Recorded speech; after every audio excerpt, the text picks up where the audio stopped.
essas provocações o deixava muito irritado.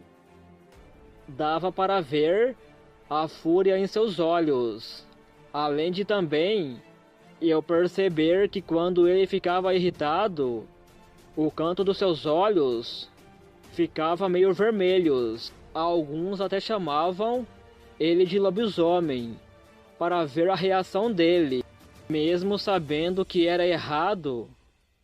Hoje em dia, vendo o quanto eu errei com isso, tinha vezes que eu também entrava na onda e fazia algumas provocações, de leve, mas fazia. Na casa dele, tinha vários pés de mexericas, mas ele não tirava e nem deixava ninguém tirar. Ele era bem enjoado com isso. E mesmo provocando ele, os meus colegas ainda tinham a ousadia de pedirem para ele para tirar mexerica. E como ele não deixava, eles esperavam ele sair para o bar para poderem pegar. E às vezes, enquanto aproveitavam a ausência dele, quando eles menos esperavam, ele vinha chegando em casa. E quando ele não pegava eles de surpresa, tirando mexerica, mesmo não vendo eles em seu quintal, ele sentia que alguém havia entrado no quintal. Com certeza, pelo cheiro, pois ele ficava xingando e mencionando os nomes. E quando ele pegava eles de surpresa, aí sim ficava ainda mais irritado. E todos saíam correndo. Os meus colegas ficavam jogando pedras na casa dele, enquanto ele não estava na janela, só para ver ele furioso. E assim como os meus colegas colocavam apelidos nele, chamando de velho mandraca e canivete, ele revidava, chamando eles de caco. Ele dizia, o caco velho. Tinham vezes que quando ele estava bêbado, além de ficar xingando sozinho, se ouvisse alguém conversando, sem estar provocando ele, já se incomodava sem motivo. Tanto que teve uma vez que eu estava de mau humor e falando alto aqui em casa, e ele se intrometeu e começou a xingar. Deveria ter achado que eu estava falando com ele. E como eu não levo desaforo, acabei me explodindo e falei para ele, fica quieto, seu lobisomem. E ele ficou irritado. Aí me disse, lobisomem é você. E ele ficou xingando sozinho, enquanto eu saí do quintal e entrei para dentro de casa. E o fato dele ter ficado irritado quando eu chamei ele de lobisomem, e até mesmo quando meus colegas chamavam ele, tem a ver com aquilo que minha mãe e minha avó sempre disseram, que segundo os mais antigos, pessoas que viram lobisomem ficam bravas quando alguém toca no assunto ou chamam eles, com medo de serem descobertos.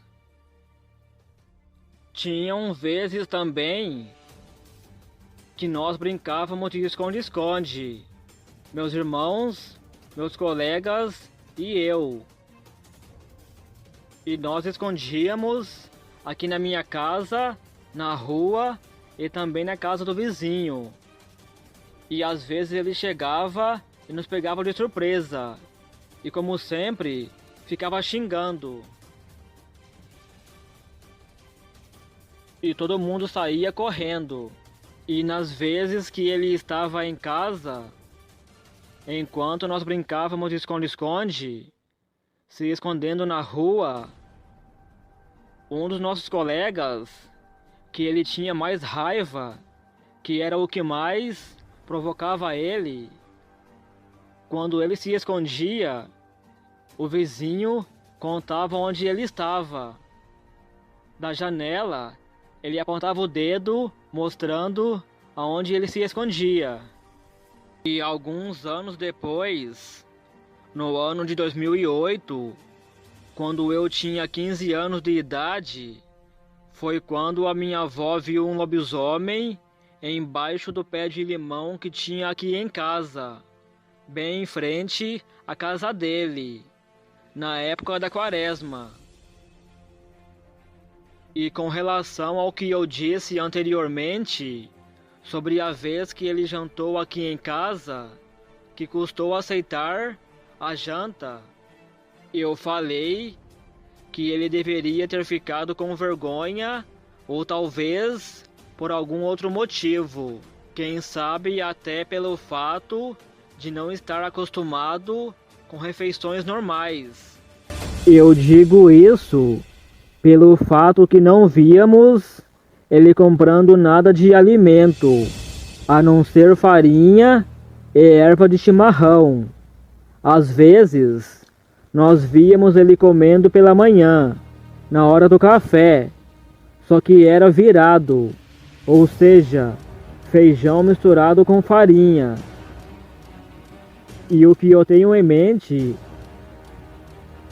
é que pela idade avançada que ele tinha, e principalmente devido aos seus problemas de saúde, para sobreviver apenas comendo virado, sem nenhum outro alimento, ele ficaria muito fraco.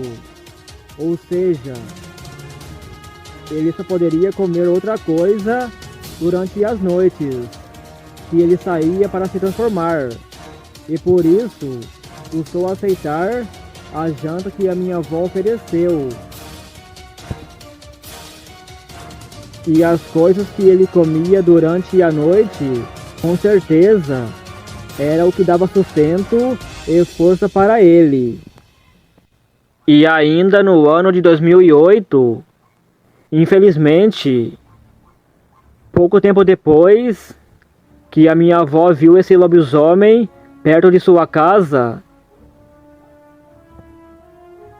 ele veio a falecer devido aos problemas de saúde. E nesse dia foi bem triste, pois praticamente eu vi ele morrendo. Ele estava na cama sem se mover.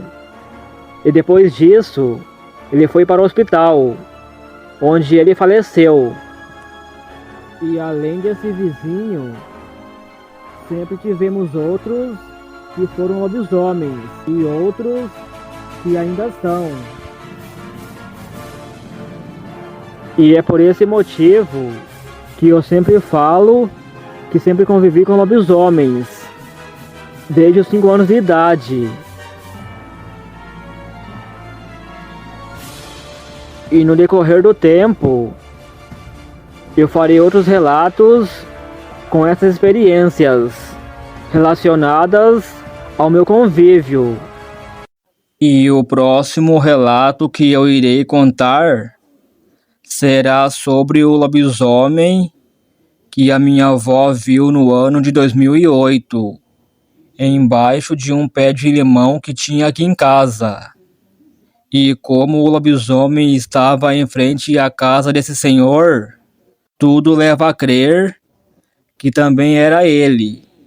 Bem, minhas amigas, eu espero que vocês e os seus inscritos tenham gostado de mais esse relato. E até o próximo.